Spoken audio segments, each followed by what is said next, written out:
Hello ladies and gentlemen, Nick here, and welcome to this Aimless Wanderings vlog for War of the Doctors Part 6. Before we go anywhere, spoiler alert! This episode contains major spoilers.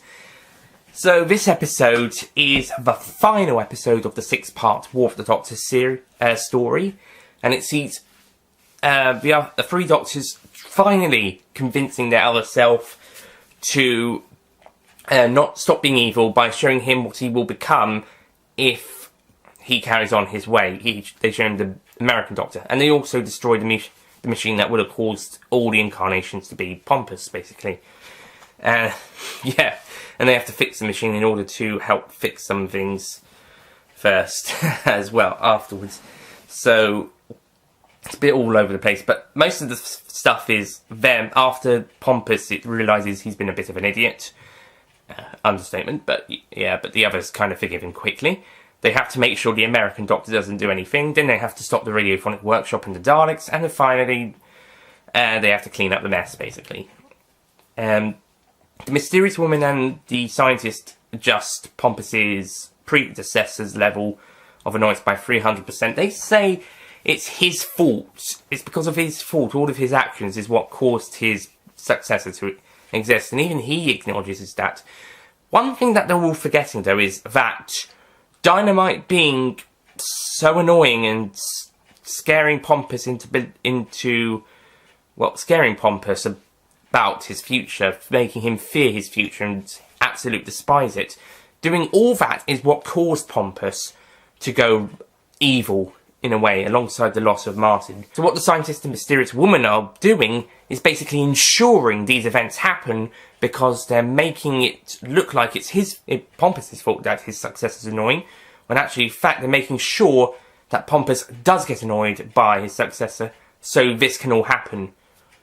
So, I guess they didn't want to change time any more than they did, but they don't realise it's them doing this that's gonna make Pompous go off the rails, go down the darker path after a few encounters with Dynamite. They don't seem to realise that. And they were all kind of saying, oh, it's your fault. You created your own, you created your future in a way. It's quite ironic. Well, you guys are doing it to make sure he does go evil, or in the earlier timeline, die sooner. So it's basically the scientist and the mysterious woman's fault that Dynamite is 300% more annoying, rather than Pompous, because Pompous gave him the situation to do it, yeah.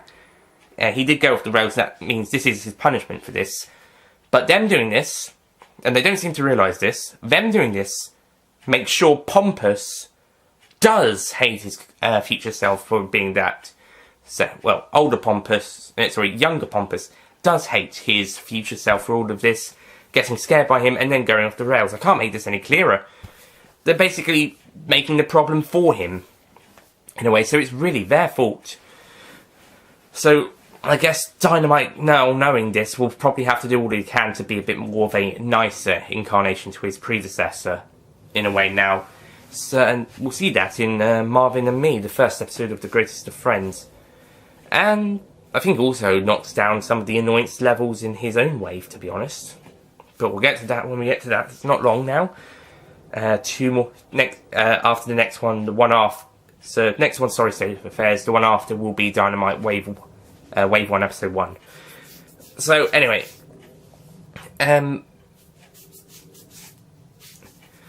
this story also features some of the best performances of the Doctors, including guest appearance by Sean West as the American Doctor. Bingo. And he's so good. I would like him to come back as a guest character. Maybe there's an alternative universe out there where he can come back from the other universe. They seem to have run him over and they've run him over with the milk float, but he might still be I think he was still alive. And whilst they did change time to make sure he doesn't exist, there's, like I said, alternative timeline, alternative universe. He could pop in and try and cause some problems with his other selves. Maybe actually try to get Pompous to regenerate into him instead of Dynamite, despite against his will, and the other Doctors having to stop them, especially the future ones. So, yeah, I'd like him to come back as a guest character every now and again. Definitely at least one more time. But he certainly works really well here. And yeah, everyone does a really great job in this one. I love how Eric Klee basically has the guts to stand up to his bullying brother. And there's a nice little mention of Kaftan in there. And also how Derek is basically being a bit of a bully to Eric whilst trying to reclaim the Doctor's assets. Just because he can. So Eric has pretty much enough. And this is when Eric Klee becomes the master of the radiophonic workshop. And in the end, everyone gets with their companions and goes back home, apart from Fruit Pastel, who Touloulou goes off with Jeff the Axon before his death and convolution of the Doctor. But Sorry and David go on continue their adventures, as does Dynamite and Christie. Tim decides to stick with Pompous for now, and Fruit Pastel sticks around. As I said, Touloulou's gone with Jeff the Axon. She wasn't really that much of a companion. She was basically a guest companion for Fruit Pastel to drag along. She's almost a Dynamite's companion, to be honest. But at the end of it, this does give Fruit Pastel the time he needs to interrogate the mysterious woman about who she is. And it's revealed, spoiler alert, thanks to a mysterious passerby called Harry Stapleton, that she is the Doctor. The quintessential Doctor to be precise. And like I said, Harry Stapleton, he is her companion. Okay, I didn't say that, but I mentioned his name. So Harry goes back with quintessential, and yeah, they're off to have new adventures. And Fruit Pastel walks back to the Rotten Pastel, and he basically decides to close down the pub as it's not doing very well. There's a nice mention to the Reverend Wafflewine here, as he is a descendant of the one mentioned in Flickerer. Pompous knows him, and they decide to close Fruit Pastel decides to close the pub, and due to poor business, and because he's depressed, he regenerates. Fruit Pastel regenerates into from depression, and he has a lot of hilarious lines. Although one thing I wasn't so keen on, and I think alongside the fact that I think there's only two things in this story I'm not so keen on, and that's the first thing was the fact everyone was basically saying Pompous was the reason that Dynamite is annoying, when in fact it was only part of the reason. They don't seem to acknowledge that they were causing it themselves, as I've mentioned a lot already. But the other thing is that Fruit Pastel has a bit of a out-of-character moment about how he doesn't like fruit pastels and now they're cheap knockoffs. Although it does say why they're spelt incorrectly and explains where he got them. But Fruit Pastel saying that he never liked them is out of character to me. I mean, it's funny, but it's out of character. I don't think we're going to be able to look at Fruit Pastel the same way again. That's all, we're going to forget all about this, or completely ignore it. So I think it was a very out-of-moment character, unless it's the fact that it's because he's changing. I mean, if it was the fact that he's on his way to become his successor, and he doesn't like them anymore because he's changing, that would make sense. But the fact he never liked them, that's out of character for this incarnation. That is so out of character. And even at the end he asks, would you like a fruit pastel? Oh, gone, they're very good. Like his normal self would say. But the fact that he never liked them, that is out of character. So out of character for Fruit Pastel. And it wouldn't be so bad if it was the fact they used to excuse that it's because he's changing, he doesn't like them anymore. Or his brain patterns being a bit scatterbrains. But I don't think that's implied. I think he's being genuinely honest. Which isn't good. Especially as we got more Fruit Pastel stories to come. For Fruit Pastel's on its way. He's going to be popping up in the Race of the Friends stories.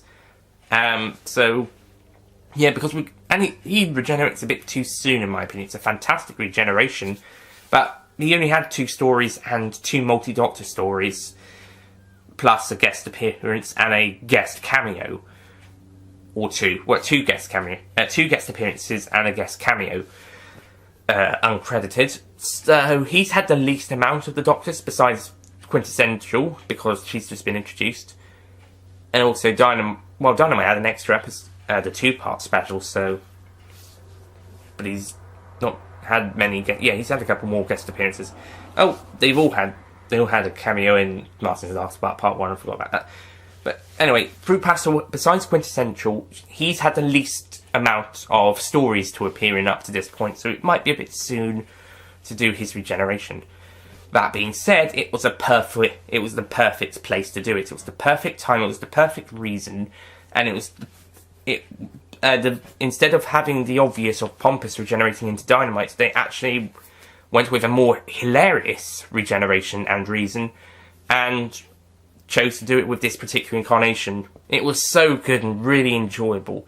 It's just a shame that he didn't get as much to do beforehand. However, he will get some more stuff to do afterwards, so we're going to see more Fruit Pastel. He's got his own wave to come anyway.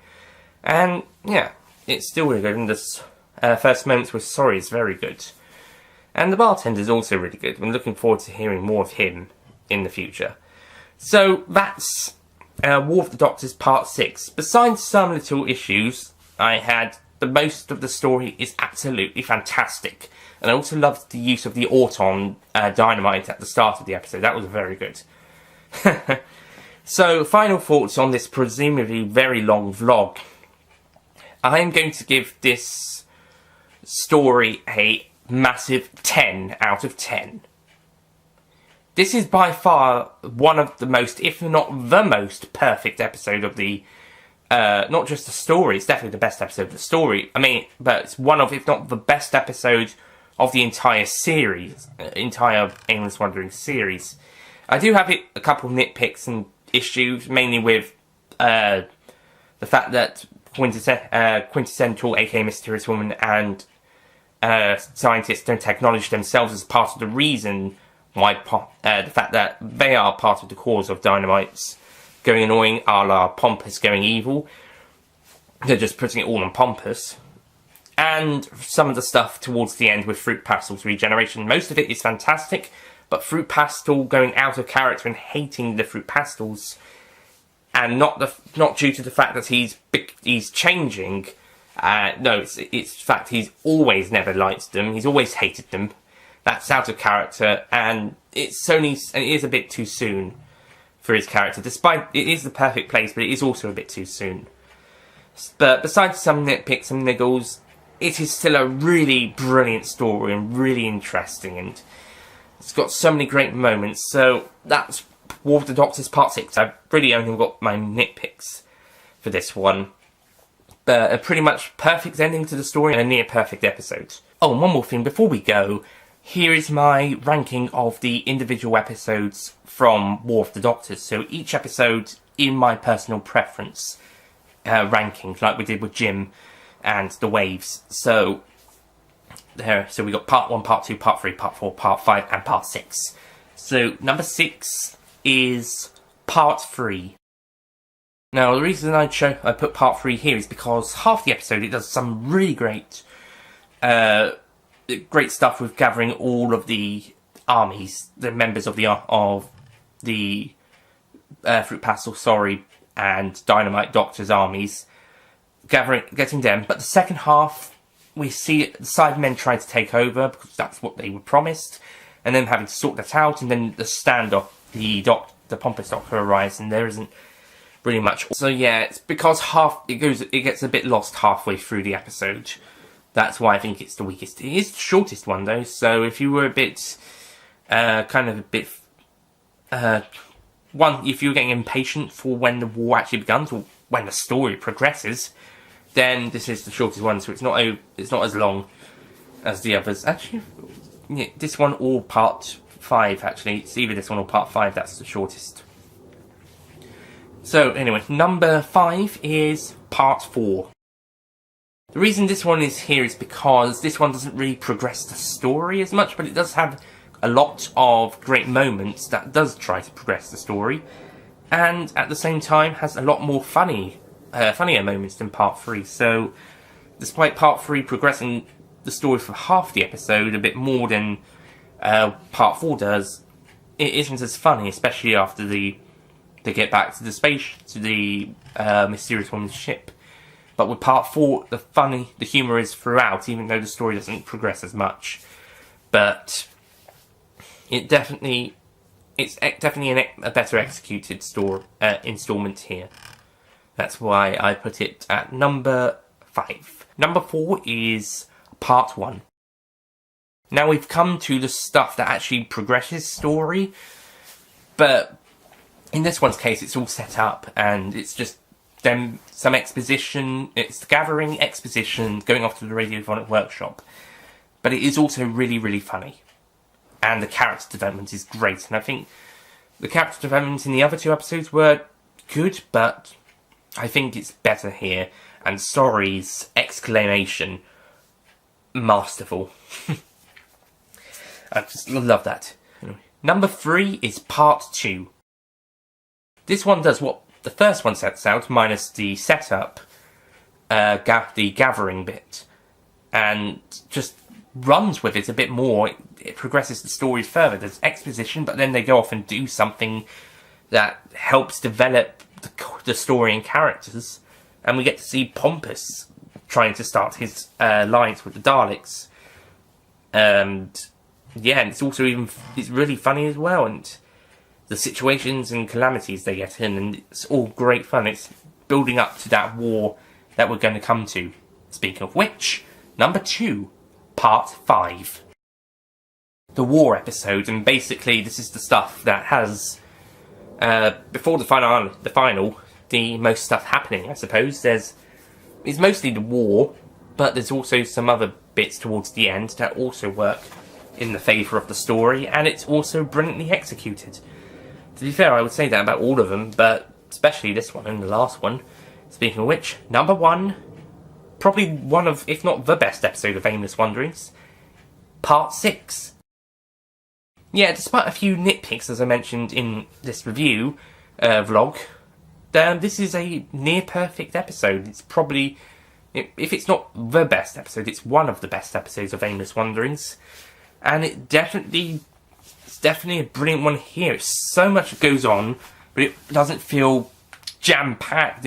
It's spread out. Being 34 minutes, that helps. Being the longest one, and at this point in time, it's the longest episode of the Aimless Wanderings overall. I think it only gets beaten by 2 episodes later on, No Strings Attached, and, of course, the Pompous Redemption, which we'll get to, but I don't think any of the other stories between here and No Strings Attached are longer. I think they're just about a little bit shorter. I think Pip comes quite close, but I think they all are just under 34 minutes, and it's the other 2 that are 38 and an hour and a half respectively. So, yeah, and so having those 34 minutes to pretty much do everything it needs to do is great, plus the fact that we've got a post-regeneration story to follow, and how that ties in very well to this. So, it just turns out to be brilliant, and probably the best performances of everyone at this point anyway. So, yeah, that's my ranking of the War of the Doctors episodes, so I'll just go through again. Number 6 was part 3, number 5 was part 4, number 4 was part 1, number 3 was part 2, number 2 was part 5, and number 1 was part 6. So that's it from this one. Next time we'll be looking at the Sorry Doctor's post-regeneration story, A Sorry State of Affairs. I'll see you guys next time. Goodbye. Don't forget to click below to subscribe to the official Nick Payne Extra YouTube channel.